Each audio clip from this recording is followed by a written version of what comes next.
Hi, I'm Aaron from Western Mowers, and this is Western Mowers Chainsaw Tip of the Week number 3. This week I want to cover off sort of the anatomy of a chainsaw on what we're looking for. I guess there's no point me showing you how to physically sharpen the chain if we don't know what we're looking for. I want to start off with, I've got a diagram of what a chain is. Now a chain is held together by 3 things. We've got what we call a rivet and a tie strap. Okay, most chains as well have what we call a heel and toe. Okay, so when we look at the top, we've got a top face, we have a gullet, we have what we call a raker, and then we've got a toe and a heel. So nothing different out of the norm. When we sharpen the chain, there's certain things that we want to look for when we're sharpening it. Okay, so excuse my my freehand Mr. Squiggle drawing. So when we sharpen the chain, there's three things that we're actually looking out for when we sharpen it. What we want to try and achieve is what we call a gullet, which is nice gradual arc which joins up. So in here is a nice perfect arc system. Now when we see some chains come into the workshop, we have what we call a bird's beak, which means that we've got a really solid beak.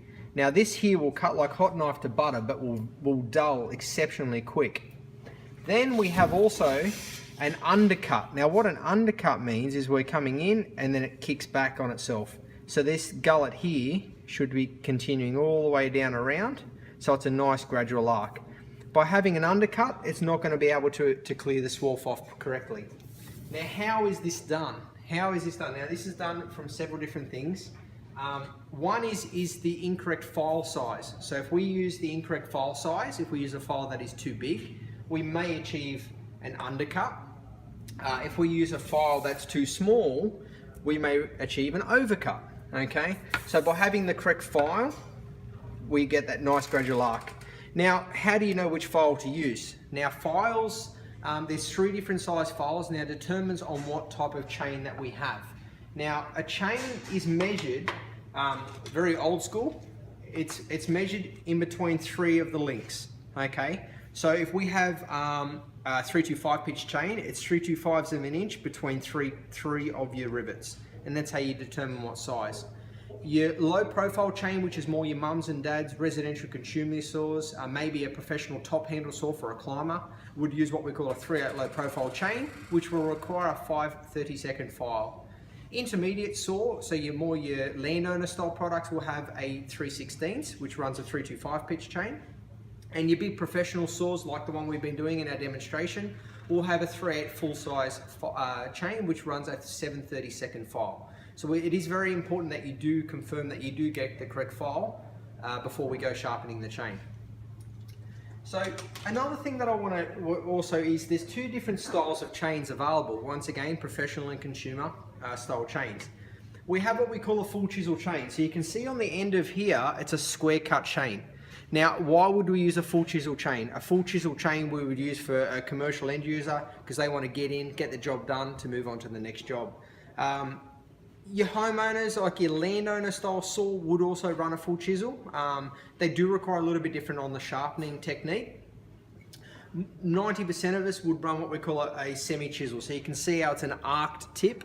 Arc tip may cut a little bit slower, however, it will hold its edge a lot longer. So for around the house, it definitely benefits. One other thing that I want to show is how do we know that a chain's sharp. So whenever we feel the chain, we're always running, it's across the tip. The tip here is actually what does the cutting, the leading edge. So it's not necessarily the physical, the tip of the chain, it's the leading edge here. So as we're cutting, this leading edge here is what's cutting the wood, and this gullet is what's clearing the swarf.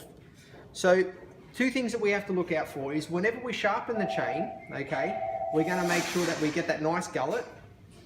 But secondly, you can see, now this is exaggerated, this diagram, but you can see that the tooth is angled. Okay, so if I draw this across here, it's angled.